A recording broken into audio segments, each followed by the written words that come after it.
Coming up next, the Bookening reads More Mice and More Men.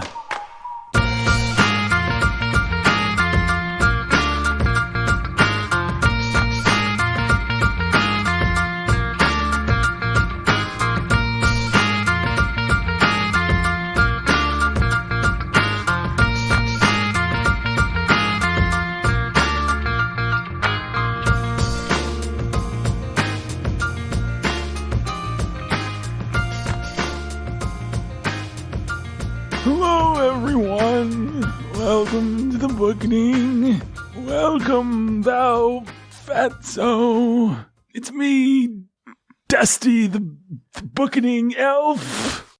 Wow. And in order for the podcast to start, you must identify yourselves first. Who was the fatso meant for? Nathan's not here. It was meant for you, sir. Oh. One of your kneecaps is fatter than Nathan's entire body. Oh, man. Now introduce your How long are you going to be here, Dusty? What are you, Dusty? Dusty, the magical Bookening elf. Now introduce your friend. What in the world? We love you, listeners, even though sometimes you might think we hate you. It's Jake Nathan Mitchell. hates. How do you know that Nathan hates a book? New character. Who is this Nathan you speak of? Are you talking about the handsome man that I have in my magical dungeon? Probably not. The very handsomeness of which such men as you dream. What? Like you dream of being, I mean. Anyway. For reference. You said your name was Gilead episodes. Bronto? Yeah, Bronto. That's right. And we have the Pastor Mental over here. And now you must answer my riddles 3, or your friend will stay in the magical elf dungeon forever. I think I'm fine with that. No, go ahead, please. Give us your riddles. Oh. This will be fun. What is Africa? I know I missed the planes down there. Incorrect. Darn. Looks like Nathan's going to have to stay in the dungeon. I shall give you another chance. Oh, such a nice, forgiving elf. Who discovered electricity? I'm going to have to say William Shakespeare. Not Nathan when he thought up this character. Nathan is currently in a dungeon if he is indeed the handsome man that you speak of. You are speaking, sir, to Dusty, the magical Bookening elf. Yes. Don't you see my little leggings and hat? My little German-looking hat? Yeah, are you related to Dobby? This will be the last riddle question. If you don't answer this correctly, Nathan will rot in elf dungeon, and the podcast cannot start. What is 2 + 2? 22. Yeah, that sounds right. No! Dun, dun, dun, dun.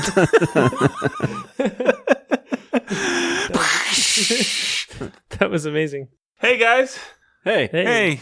I just got here. It's me, Nathan, your humble and obedient host. Who are you guys talking to? I was in some kind of elf dungeon, I think. There were these little people. That's the only thing I can think to call it. There's these little people. They had me in a dungeon. It was intense.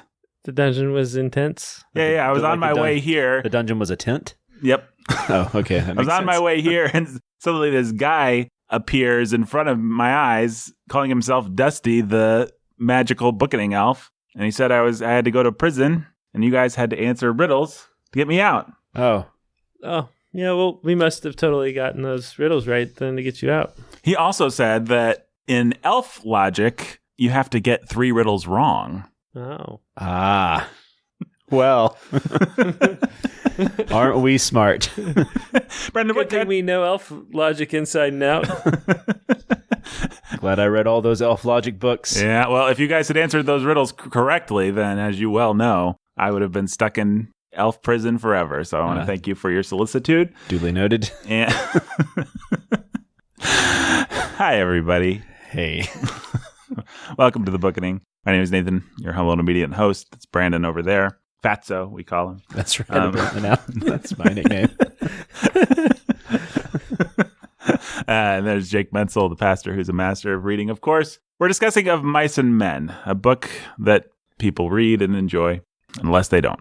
And what's that sound? Oh, it's the airplane going over. I feel like we should say, if somebody's a new listener, not every episode begins with Dusty the magical Bookening elf. True. That would be the first time Dusty the magical Bookening elf has ever made an appearance. But he's sure to be a beloved standby in many, many other episodes of both this show and all fine Warhorn media, and just all media in general, one would think. Oh, yeah. Yeah, no doubt. Guarantee you he will be... Probably be a part of the MCU before you know it. Yeah.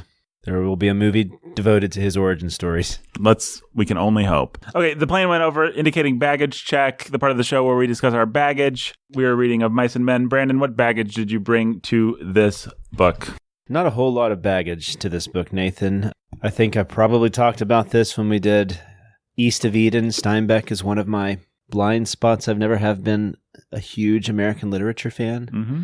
I've read Moby Dick and I liked Twain, but I never really did get into American lit, especially early 20th century American lit like this, which is strange because Steinbeck has a lot of similarities to Dickens. He really does. And I loved Dickens, but I read Of Mice and Men in high school. I liked it just fine. I read Of Grapes and Wrath as well in high school. Liked it just fine as well, but it never led me to read anything more by Steinbeck.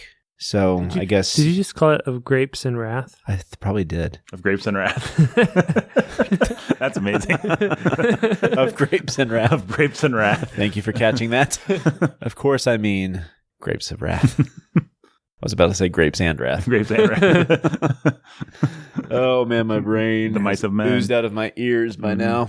East of Eden, I suppose it's worth saying for new listeners. You're a fan of that book, right? Oh, I loved that. So yeah, I was going to get there. And then the Bookening reintroduced me to Steinbeck and made me at least fall in love with East of Eden. I loved that book. That's a great book. And I still think that it's the best. I mean, East of Eden is by far much better than this book. And much, much better than Grapes of Wrath. Yes. I think that book kind of soured me on Steinbeck because I had to read a chapter about a random turtle and stuff like that. And it was fine, but in the end, I had better things to read, was my conclusion at the time with Steinbeck. But East of Eden proved me wrong. I think it was but that was kind of like his lightning in a bottle book. Everything that he could do really well in that book. Jake, your baggage? My baggage would include about 5,000 Bugs Bunny cartoons. Yep. I will love him and hug him and pet him and call him George. Yep. Which way did he go, George? Which way yeah. did he go? Yeah. Forgot all about him. I don't think he would call him George. I think he called him, he will be my bunny and I will, or no, I will call him, maybe he would call him George sometimes. I mean, it depends on if we're talking about the Abominable Snowman or if we're talking about. I just have the line, and I will call him George in my head from Looney Tunes. And I will call him George. Yeah. Like the giant, right? Yeah, there's always a giant or an Abominable Snowman that plays the part of Lenny. But there's often, you get Lenny and George together. Right. I don't remember George from Bugs Bunny cartoons. There's always a Lenny and George type in various cartoons. Does it ever end with? Yeah, like Lenny he's gonna getting... get the bunny and he's gonna get Bugs and he's gonna pet him and pat him and squeeze him, and usually it ends up with Daffy wearing bunny ears and being the one getting pet and squished. It never ends with Lenny getting shot. Never ends with Lenny getting shot. No, that George will smack Lenny across the face and stuff like that will happen. Yeah, but yeah, a bunch of that. That's part of my baggage. I think it's part of the baggage that we all bring, but we're saying out loud. Absolutely. I had forgotten until right now, so thank you, Jake. That was helpful. You're welcome. I'm just a helpful guy. Now I want to go watch it. We could probably pull up some fun clips. Probably Nathan could stick some fun clips into the podcast for our listeners. Yeah, just watch me. Gee, George, you're real smart, aren't you, George? Yeah, real smart. George, you didn't get me a mouse again. You hold the sack, George, and I'll get my very own mouse, George. Oh boy, my own little robot for my very own, to pinch and mash and love. At him and squeeze him and rub him and stroke his bill and rub his pretty feathers and... Hey, wait a minute. Bunny rabbits don't have feathers and bills. Shame on you, George. Ta-da! That was great. The magic of post-production. Who needs a magical elf when you have Nathan? Yeah, maybe I am the magical elf. Oh, maybe. Wink. Nudge.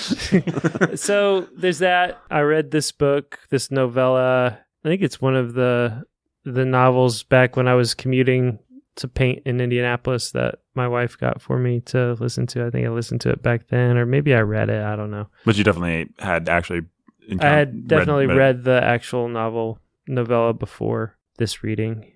I had the first time, I think I just thought it was fun to learn where all of those those tropes and things came from. You know, the big bumbling doofus and the short little scrappy guy who takes care of him. And so yeah, that was the baggage I brought to this read as well, plus a recently acquired love or predisposition to love Steinbeck because of Bookening making me read East of Eden. Fair to say that's one of the top 2 or 3 books we've ever read. Certainly among our certainly in the top 5. In terms of listener feedback, I don't think there's ever been a book that people have thanked me more. I still to this day have people thank me for having them read that book. So yeah, it's certainly I would say more so than things I might even like better, like Tolstoy. East of Eden is the book that people really tend to connect with, that talk to us about stuff.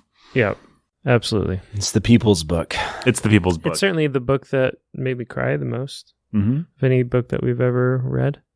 Yeah, true. It might be Wrinkle in Time for me.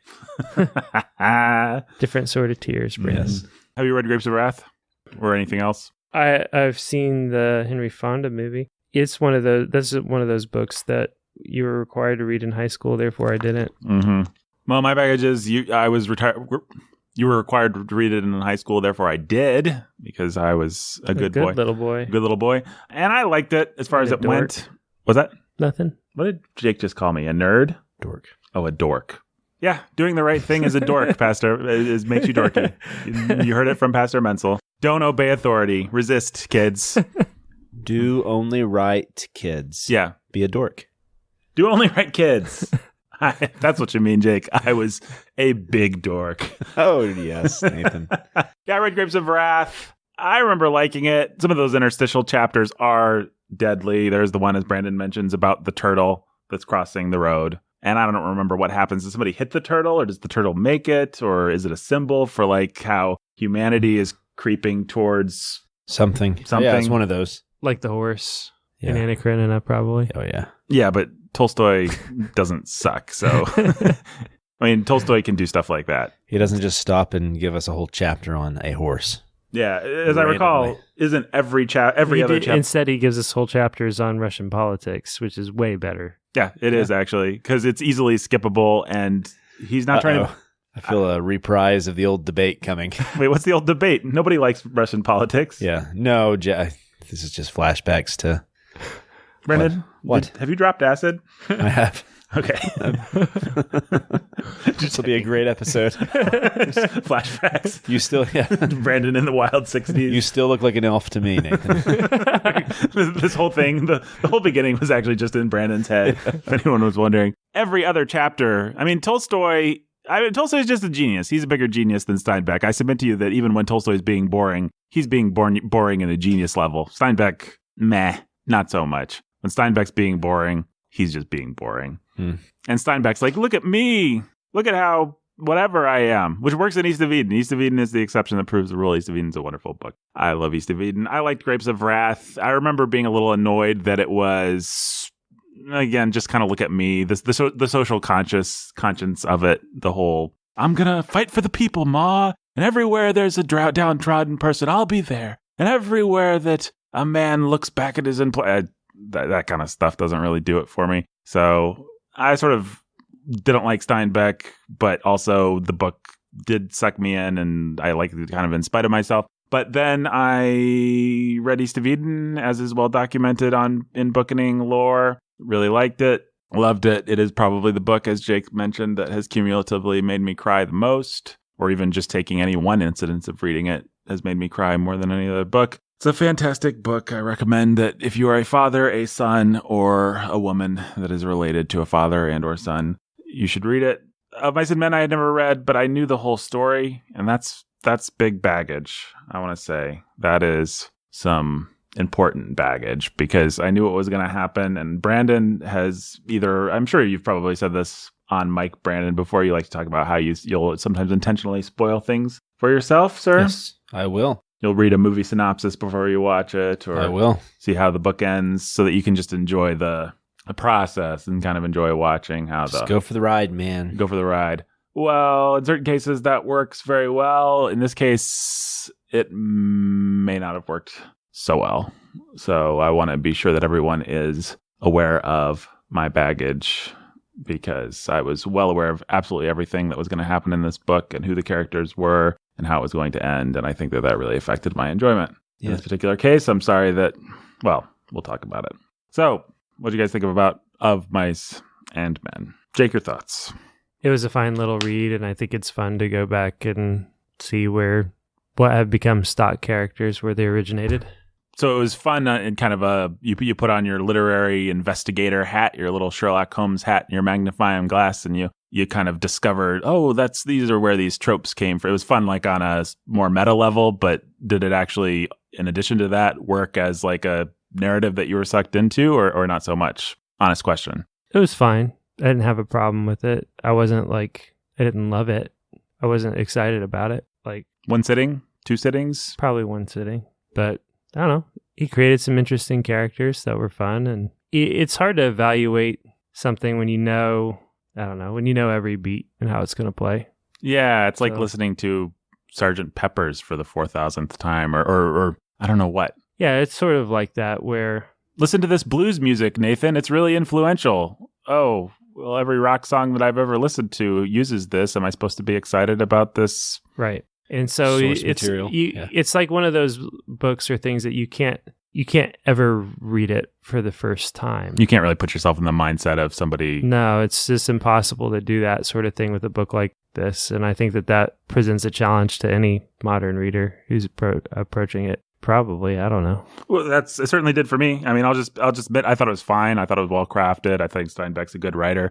I actually like Steinbeck's writing, just stylistically speaking, better here than in East of Eden, for instance. It seems much more controlled, although there is some weird stuff in there. Just some places where that feels slightly self-indulgent or something like that. But I like his style. But knowing what was going to happen made it all feel so mechanical to me. And I'm not claiming it's a bad book. I'm just saying my relative, subjective, personal experience was all I could do was watch the mechanic, watch the gears of the plot turn. Mm-hmm. And be like, oh, here's the woman. She sure is bad. I wonder what she's going to do. I wonder what's going to happen to her. I wonder what Curly's going to do. And so it ended up actually feeling like a bad book. It felt contrived to me, actually. But I don't think that's really necessarily the book's fault. I think it was just I knew exactly where it was going. It's kind of like, I don't know if anybody's ever watched a movie where they've had the ending spoiled for them or they've figured it out. And so they just watch, okay, now that's falling into place. Now this thing's falling into place. And it doesn't seem to be arising at all organically out of the characters or the situation. It seems to more just be the author putting pieces into place, putting another puzzle to get us to that point. So that's the overview of how I felt about it. Brandon? How did I feel about it? How did you feel about it, my friend? Well, I read it in a couple sittings. I liked the first part. I was on board. I thought the relationship between George and Lenny was good. His ability to describe landscapes I like. And setting. He's really good at that. Yeah, he is. So I imagine He's really good Salinas. at least at describing the Salinas Valley. Yeah, and so you feel like, I felt like I was back in a place I remembered because of East of Eden. Sure. I liked that. Yeah, that was nice. And then you started to get some of the stock characters like Jake was talking about, and I don't know, they did feel a bit contrived. So you had Candy with the dog, but when you get the woman appear on, what's the man's name? Carlson? Not Carlson. Which one? The mean guy. Curly? Curly, yeah. Curly's wife shows up. Does she ever have a name other than just Curly's wife? I think she is just Curly's wife. I could be wrong with it. She shows up, and then also Crook. The what? Yeah. The black guy? The black guy. There we go. I think we can say that. Say what? The black guy, yeah. The black character, yes. They all seemed really contrived. Mm-hmm. Like, very 1 or 2 dimensional at best. Jake was shocked that I said that. Yeah, he dropped his phone. What? What? You racist? You called the black man one-dimensional? And sexist? Yeah. You calling a woman one-dimensional? So, but then you start getting George talking about the land, and then you also get the dog who's shot, and it's like, a sacrifice of the old thing that nobody wants around anymore, and then it's a vision of the land, and so it all comes through these pictures that he's building, and you have then the snake at the end that shows up, and you realize, this is heavy-handed parable or fable making as well. Yeah. And it's fine. It's fine, but it's a story. And it's a story. It has an emotional impact, sure. But I guess maybe this sort of heavy-handed allegory, whatever you want to call it, doesn't necessarily do it for me. And so I thought the book's fine. I liked the book. I understand why it would have been groundbreaking when it first came out, because not many people were doing this. But in the end, it could just be because the tropes are really tired now. They are. Maybe I'm just jaded, but it didn't quite have the impact.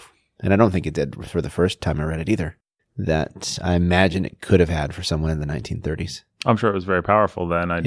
There's a reason why Warner Brothers and everybody... Well, if they're going to make a Bugs Bunny cartoon, it must have just been ubiquitous at the time. Exactly. Yeah. I mean, and he builds on these metaphors and ideas that are really powerful for the American imagination. The drifter, right, especially, and this desire for land, and the seductive woman that are the dangerous. So you have this sort of figure. Well, Steinbeck has it, but also, I mean, just think how many. For some reason, I'm thinking of Roger Rabbit right now, but. That sort of woman. Great American classic of the... I don't know why. That's the only thing I can think of right now. Our American imagination. But it's all over. Even Indiana Jones has that sort of thing as well. And so these really do become standards of American storytelling. Mm-hmm. And a lot of American storytelling really is this attempt to tell a story that has these overtones of allegory or fable to it as well. Right. I mean, fable's not the right word. It has nothing to do with animals except the dog. I mean, I guess arguably maybe Lenny. Right. But it's you use the word fable because it's like a parable. Simplistic. It's archetypical. And so he does deal a lot with these archetypes. I think in East of Eden, he does it a lot better because there he manages in an interesting way to mix the elements of parable and allegory with realist literature. Mm-hmm. And it's fantastic. He does something that's like I said, that's his lightning in a bottle book. Right. Here, it is really heavy-handed. Mm-hmm. And either you like that sort of thing or you don't. And this, to me, doesn't offer me that much. I don't think what it's trying to tell me, I find all that interesting. Well, I like this. Or even the questions that it raises, I don't find that interesting. What questions does it raise? Whether or not it's good to shoot someone. Ask me if I ever have to shoot someone. Yeah. Well, I mean, but that's if you look at any Spark Notes questions or those things that you like to read to us sometimes, those questions. Oh, like the schmoop.com. Yeah, those sorts of, they're going to ask you that. Like, what does this book have to say about death and euthanasia and all those sorts of things? And, who cares? I mean, you know what it has to say about it. It has to say that sometimes a man's got to shoot another man. To save him from a fate that's worse. Yeah. So. Yeah, I liked the parts that felt less heavy-handed. I liked Candy. He felt real to me. Yeah. He felt dimensional and kind of unexpected. And when he turned towards the wall when the dog was shot, that was a powerful moment. I thought that was really good. And the way that he got really interested really fast and wanted to be a part of their hunt for this land, was willing to give up his money. Yeah, there was definitely a touch. And I'm not saying that all allegory is bad or unuseful. I mean, I like Pilgrim's Progress just fine. I don't. Oh. I don't generally like allegory. Well, at least when it presents itself as allegory. Tim hear you say that. Was it? Well, Tim, if you're listening, I don't like allegory. Mr. Worldly Wise Man, please give me a break. Just don't care for it. I mean, I think as far as being a useful teaching tool, allegory is fine. Oh, sure. I mean, I can't argue with that because our Lord and Savior used it. So yeah. And so Bunyan for children is like what is that one rewriting of A Pilgrim's Progress, Jake? Dangerous Journey. Dangerous Journey. Like that's a good book to read to kids. Mm-hmm. Kids like that story. I mean, but I feel that it's really simplistic if all you want out of literature is just allegory. If you just want literature to be a one-to-one relationship between a story and some sort of abstract thought you like to think about, then you don't understand life. Yeah. And that's kind of what this book feels like. It gets out of that at moments, for sure. But everybody's some sort of stock character. I hated the wife specifically for that reason. I thought, I'm just going to say it. I thought it felt like a sexist, misogynist trope to me. I don't like. Yeah. The evil woman that ruins everything. Come on, Steinbeck, you can do better than that. Felt like Steinbeck's way to process his own deep mistrust of women. Yeah. Her and what's her face from East of Eden. Probably every time he cheated on his wife, it was the tempting woman's fault or his wife's fault or something. But yeah. I mean, I know we're dealing in archetypes and it's supposed to be simplistic, but I've been conservative enough on this podcast. I can be progressive on this one little point. I thought the woman character was poorly done and misogynist. And I guess in the scheme of the allegory, she would be the devil, right? She's the tempter. Yeah. Or Eve / the devil. But she's so pure evil and she's like... Yeah, is it Kathy? Is that her name from East of Eden? Yeah, Kathy is... Steinbeck really doesn't have an ability to write women characters very well, does he? Well, I said that to Jake the other day, and he said... Abra. Yeah. And I said, she had a full womanly figure, which is how I remember Abra being described once she... Yeah. Yeah, I don't remember that. I think you're just making it up. Abra was great. Point. Well, when you don't read it in that voice, it also helps. But I don't know. Abra was pretty good. She felt a little bit like a fantasy character too, though. I don't know. Maybe I'm overly sensitive to. Maybe I just care about women too much, guys. I think that's definitely what it is, Nathan. Or you're just a progressive tool. Maybe I'm just a progressive tool. But you guys are conservative tools if you want to defend this Jezebel character. Oh, wait. Defend what type of character? This Jezebel. Oh, because Jezebels aren't real. There's no precedent for them anywhere, like in the Bible. Yeah, but that Jezebel's a good character in the Bible. A, she's real. But B, just nobody else is like that. She marries Nabob, and she comes and she comforts him, and she gets eaten by dogs. No, I admit that there's great evil in the world. I admit that some people are two-dimensionally evil even. I didn't mind Kathy in East of Eden just being a psychotically evil character. I think there's a way to do that. I don't know. I don't know what the difference is. Why do I like Kathy? Tell me why, even if it's insulting to me. Tell me, why do I think Kathy's a good character and I think this character is dumb? I just thought of it. I'll tell you why. It's because this character feels lazy, I think. I think you actually probably had something else, which you could say in a second if you want. But this character feels like a lazy shortcut to get to a plot point. Kathy, the entire point of Kathy is what would happen if there was somebody this evil, or is there someone? The entire point is let's ask the question of what evil looks like. Yeah, I was going to word it as she's not as well drawn. Right.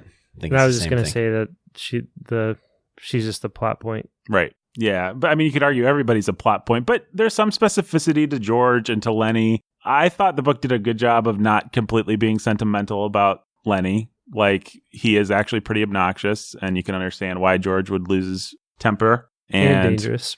And dangerous. Yeah, he does. I thought maybe it was cheating a little bit to go out of our way to show that he's completely innocent in all his dealings with ladies, or were we supposed to accept that he actually was? Were we supposed to read between the lines there a little bit? No, I think we were supposed to accept that he was pretty innocent, but I didn't think that was going out of its way. I think just a little bit, maybe stacking the deck. I don't know. Well, if you'd have ever met or talked or worked with anybody who's autistic, who's obsessed with texture and touch, that's true. Then I actually don't think it's a reach at all. I think there are lots of people like that. Actually, I mean, not that there's not a perverse element, but you get on one track, and I think there are people who get on one track, and obsession with certain textures is a real thing for certain types of people on the spectrum. And I think absolutely Lenny's obsession with soft things is consistent throughout the... Yeah, that's true. You're right. You win. I lose this one. Jake's right. We won square and fair last time. What was that? Square and fair. Catcher and... Wow. Yeah, you did win. I won fair and square. You guys won fair and square. Or square and fair. You guys like were to switch squares. Things up. Too square to like catcher in the rye. I'm having a stroke. What? You want me to have a stroke? No, I said maybe I'm having a stroke. Oh, okay. Do you smell burning toast? No. Okay. You're definitely not having a stroke, or no one's making toast. I don't know, guys. What else is there to say about this book? It doesn't seem like there is that much to say about this book. To say about the book. There is not a whole lot to say. I don't know, guys. Should we talk about the symbols and the theme? No. You mean like the theme of paradise and all that? No. I mean... If we were a good literature podcast, that's what we'd do. You mean if we were an obvious literature podcast, that's what we'd do? Yeah, but we're not. Yeah. All right, guys. We're out of things to say about this thing already, but so I think what I'll do is my old reliable standby. I will ask us questions from Schmoop.com, our favorite literary website. I'm so glad that Schmoop exists. Schmoop, if you want somebody to buy any stake in your company, let me know. I'm sure they listen to this. Oh, come on, Schmoop. No questions to ask? No, but they have these pop-ups that make it hard to use my phone. All right, guys.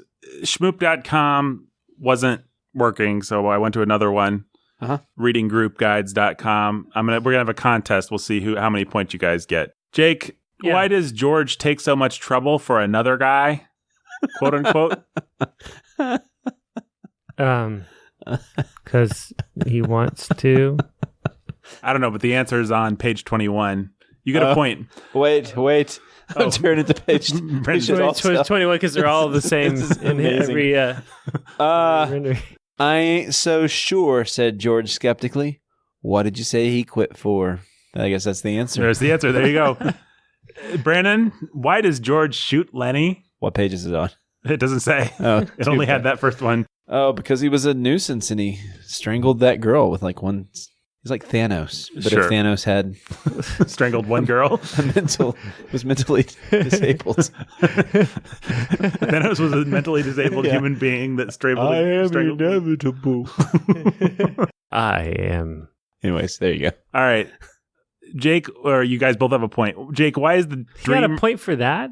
No, actually, Brandon, you don't have a point. No, What? he killed him to spare him the pain of being killed by. Oh, There you go. Jake gets Curly. 2 points. what? Jake, why is the dream recited repeatedly? Why is the dream recited repeatedly? The Question dream makes no recited. sense. What? Oh, the dream of the bunny farm. I don't know. They read books. You can't expect them to write good questions about the books. It's because it's just George's way of pacifying Lenny. That's why he, we're gonna go to the happy. Lenny wants it repeated, and we're gonna go to the happy place. And also, Steinbeck needed a really sweet setup for how George would put Lenny to sleep in the end. There you go. Aw, it's Jake. like $1 Million Baby. Oh, boo. So Jake has 3 points. Brandon, what does Slim mean when he says, a guy got to sometimes? Page 102. A guy got to sometimes. I think that's the precursor to Jeff Goldblum saying, well, when you gotta go, you gotta go. Yep, that's right. Brandon, you now have negative 1 point. Jake, why does the book begin and end at the pond? Poetry, symmetry. It's I believe the word is chiasmus. Brandon now has negative 2 points. Oh, wait. Just for saying chiasmus. Why does Katie feel he should have shot his dog himself, Brandon? I don't know, so that but George I don't know how he would would have done it because learn a that stub lesson arm and of his. shoot Lenny himself later. You guys both lose a point. Is Curly's wife to blame for Lenny's death? Sure. Why not? 500 points to Jake. Why doesn't... Aren't women the cause of all problems? Yep. Why doesn't Slim share in the other men's dreams? What? Why This does is not the Matrix. No, this is question. Yeah. Okay. Inception. Why does Carlson get the last word? There is a question. Brandon was asking this question before we started. Oh yeah, is the last line bad? And I submit that it is. Read us the last line, please. Brandon's, just to be clear, Brandon's answer for why Carlson gets the last word is because Steinbeck was being dumb at the end of this book. Slim twitched We'll have to George's decide whether that's elbow. Come on, George. Me and you'll go in and get a drink. George let himself be helped to his feet. Yeah, a drink. Slim said you had it, George. I swear you had it. Come on with me. He led George into the entrance of the trail and up toward the highway. Curly and Carlson looked after them, and Carlson said, now what the hell you suppose is eating them two guys? And you say that's a bad line. Why? Well, he says it to Curly, and they're looking for the guy who just murdered his wife. Why is that the response they have? Carlson said it to Curly? Yeah. Oh, yeah. That's weird. Gee, he just shot his friend in the head. What do you suppose is eating him up? Yeah, it's just Oh, yeah, that's terrible. it's an attempt at being a Flannery O'Connor-like ending of providing some distance and like From at the, a character that actually would not feel that distance. And yeah. So like at the end of Judgment Day, it suddenly backs away and tells you that the daughter just moved on with her life. Right. And that's good. Ironic distance, I guess, as good as it gets. But I'm not necessarily a fan of ironic distance, but this is just bad ironic distance. All right, Brandon, I guess your answer that because Steinbeck sucks or whatever is right. Good. Jake, what is the meaning of the book's title? Isn't it a line from a poem? Yep. Jake gets Well another done. point. Can you name the poet? The face you just made makes me wonder if you can remember the poet, Brandon. I can name the poet because a certain Brandon Chastain told us last time. Yeah, but the stroke I'm having just washed it from my memory. Wait, can you really not name him? Oh, I mean, Does his name rhyme with Gobert Gurns? yes, Burns. That's right. All right. For further reflection, there's 2 questions for further reflection here. Oh, yes. Brandon, did migrant workers have any options for a better life? In the book or like historically? I don't know. I mean, according to this book and according to the stock black character, no. All right. They're all fools for expecting it, and he's lonely and apparently reads the California Legal Code. Wasn't that the book he had in his clean? And a few girly mags. Jake, I did forgot about that. George do the right thing by shooting Lenny? No. But Curly would have killed him. And then Lenny's blood would have been on Curly's head. Not on George's. Eye for an eye. I believe in the justice system. That was the justice system. He just He was acting as a deputy of the justice system. Well, do you think Steinbeck thought he should have done it? I don't know. Jake, do you think Steinbeck should have thought that Lenny should have done it? Oh, I think Steinbeck was just asking the question. No. Well, what was his answer? His answer is, yeah, he did the right thing. All right, here's a story. A good friend of ours, a mutual friend of ours, shot their friend in the head. After he strangled a lady in a barn. Well, that's interesting. It was Jake. Oh, no. Are you going to have to shoot Jake now? No. I shot Nathan. Yep, in the back of the head. Where do you think Dusty the Elf came from? All right, so. A needle pulling thread. So. Spirit Ains and days gone by had courage and greatness. All right, guys. I guess we'll just do a really long donor shout-outs. Because I don't know. We skipped donor shout-outs last time, so we... Yeah. So we can do it twice. Oh. Is that what we get to do? That'll be great. Do your best Lenny voice. Yeah. This might be insulting to somebody. John Steinbeck, our listeners. Somebody with... Which would... I was looking up references to George, like between Merry Melodies, Looney Tunes. So many, just between the two of them. So many George and Lenny. Yeah. $3. Mostly Which Way Did He Go, George, Which Way Did He Go? But the one that you were referencing, I'll name him George and I will hug him and pet him and squeeze him. It's the Abominable Snow Rabbit. Yep. That's the one I remember. Yeah. And that's the one where I think Daffy ends up with the bunny ears. And that's like one of the more common, like you're going to see that one all the time. Yeah. It's like What's Opera Doc, or there's like a handful of the Looney Tunes that always used to be in heavy rotation. Do kids these days know the Looney Tunes? Or are they like still... I mean, I know they know who they are. Not really. Like, mine don't. Your kids couldn't pick Porky Pig out of a lineup? I have my doubts. Surely they know who Bugs Bunny is. All folk. Yeah, they know who Bugs is, I think. I mean, like when I was a kid, I've probably seen like one or two Mickey Mouse cartoons, and one of them would be The Sorcerer's Apprentice, but I still know who Mickey and Goofy and all those guys are. Yeah, well, they know more of Mickey, but that's because Mickey's still got an active Disney show. We live in the world of streaming and on demand, and the Looney Tunes, those Merry Melody stuff, they're not around. They should be. I mean, those are classic things. They're not. Warner Brothers has been really dumb. I don't want that to disappear from culture. I don't want my kids to grow up without Looney Tunes. I mean, it's such a reference point. You're gonna have to make an effort, and that's the. I don't want to make an effort though. That's why that's going to disappear unless Warner Brothers does something. It should just be passed on by osmosis. I mean, it's one of those things. But it can't. You know, Warner Brothers licensed all their stuff, so it was playing all the time when we were kids, even though those cartoons were literally 50, 60 years old. Right. When we were watching them. I mean, like, no, you don't turn on and watch Saturday morning cartoons and get the same stuff. It's streaming, it's on demand, and those things aren't easily findable, accessible. I've never seen them in my face. That's dumb.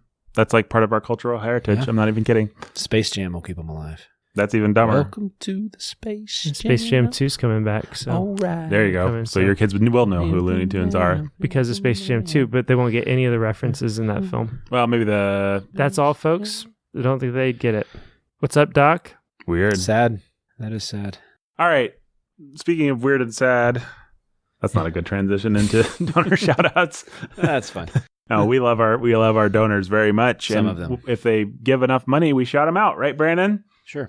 All right. So, what are we gonna do? Jake, call it. What do you want us to do? What special, fun gimmick should we do this time? You're usually the gimmick hater, but today you're the gimmick creator. Put a little Cree into the hater. Yep. The last Creator. time. Take out the H. Yep.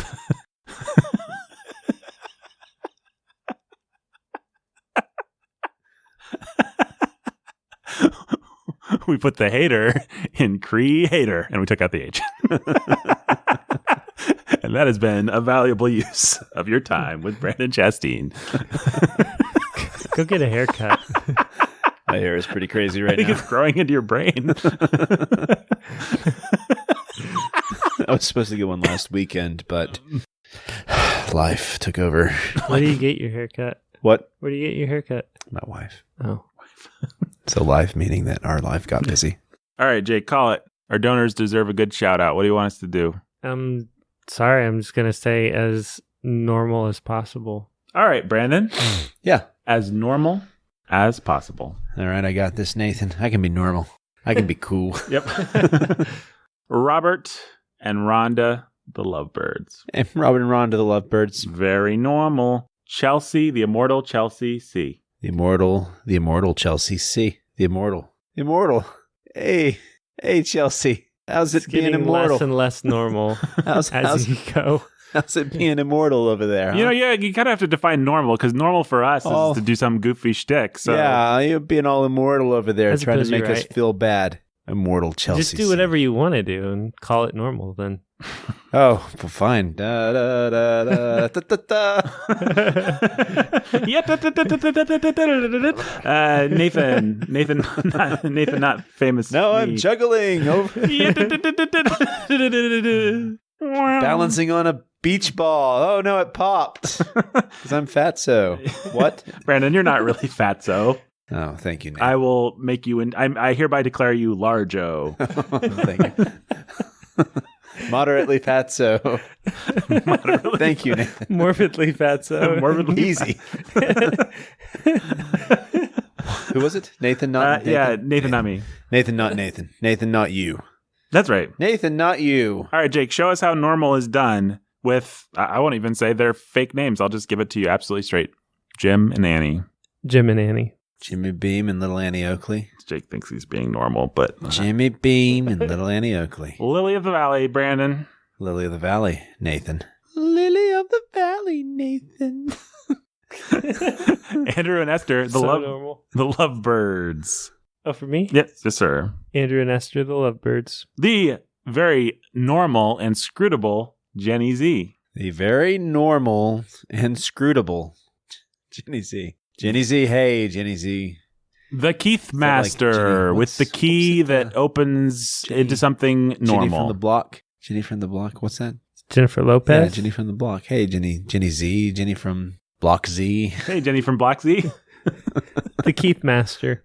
Yes. John and Jill and little normal baby Max. John and Jill and little normal baby Max. I was thinking of Marvin the Martian. Oh, Marvin the Martian. How do you do it? Can you do Marvin the Martian? I don't remember how he talks. Is it like this kind of a thing? Ray Romano.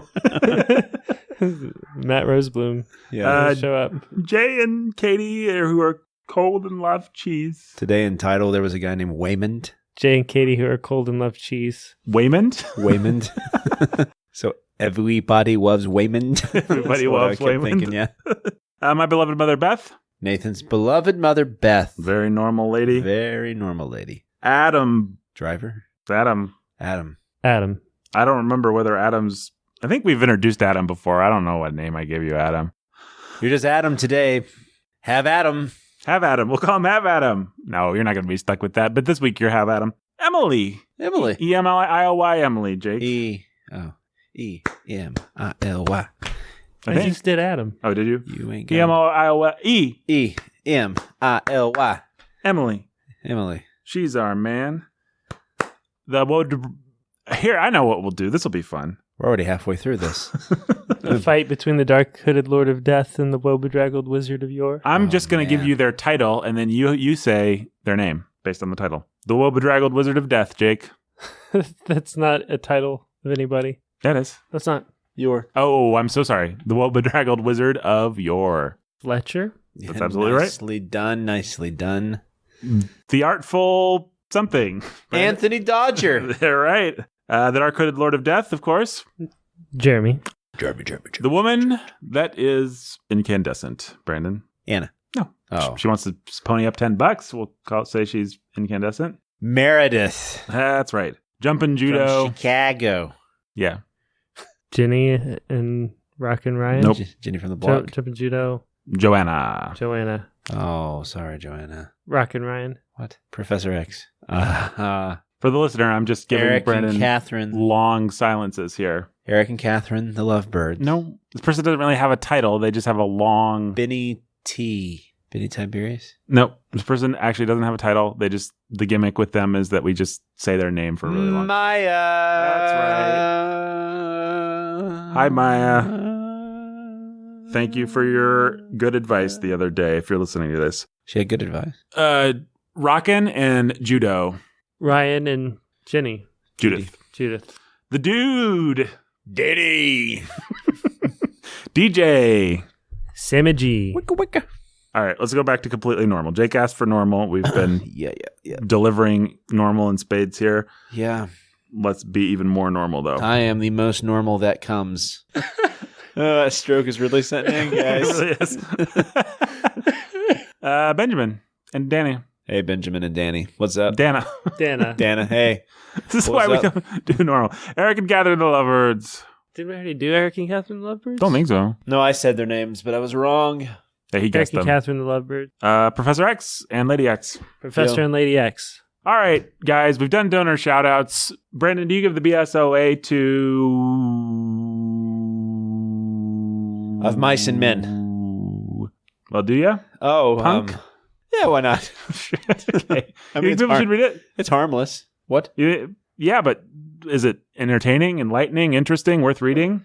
For the sake of being a class, for the fact that it's a classic, and for the sake of acknowledging that fact, There's a rousing recommendation from Brandon. then yes. Basically, if you're a completist, it won't do you any harm, says Brandon. Jake? If you are a completist. Yeah, I give it the BSOA. It's a fine little read, and it's short, and there are lots of other... I mean, there are lots worse things that you could spend your time doing. There's murder most foul. Yeah, you could be murdering someone.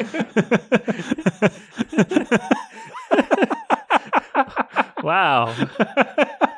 Does this book improve on murder? Yes, it does. Yeah. I think it improves on murder as well. Especially have long, large, What have you strong been hands. smoking today, man? What have you been smoking? Nothing. Nothing. I'll give it sure. Or no. I don't know. Do I give it the BSOA? I don't. I mean, I sort of do, I guess, in the sense that it's both harmless and it's good. But if you're just asking me, will you enjoy it? My answer is no, probably not. So no, I guess I don't give it the BSOA. But if you want to read Taking it, a stand. yeah, if you want to read it, that's fine. It's good. But Just go read Catcher in the Rye instead. yeah. That's what I think of that idea. Now, I want to draw attention to what just happened. Jake said Catcher in the Rye, and then Brandon made a fart noise. Yep. That's what that book reminds me of. Yeah, well, Of somebody's brain that just becomes a vapid fart and leaks out their ears. yeah, it captures it perfectly. Oh, my.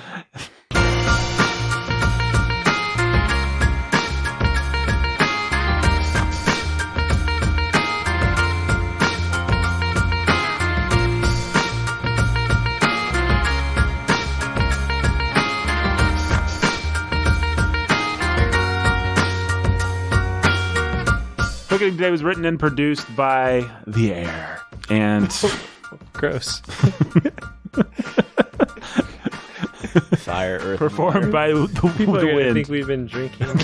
We actually have not been drinking, folks, nor have we been doing any other substances that we're aware of. that we're aware of. peyote. Just mild peyote. I don't know why this episode turned out the way it did. Sometimes, Book, there's nothing to say. When we have something to say, the episodes are more on point. yeah. It's this little book. People just get ready. We have another one coming up. Yeah, we might have more to say about that one. Maybe. Actually, Yeah. that's a good book. Spoilers. It is a good book. I will give it that. But Are- it is short. Yeah, it is short. That's a good example of a book that even if you know what happens, it doesn't really matter because it's more about the journey, not It's the about destination. the journey. Yeah. It's about the tension. Yep. All right. Until next time. Stay sane. Yeah. Why not? Okay. Our listeners should stay sane. Bye.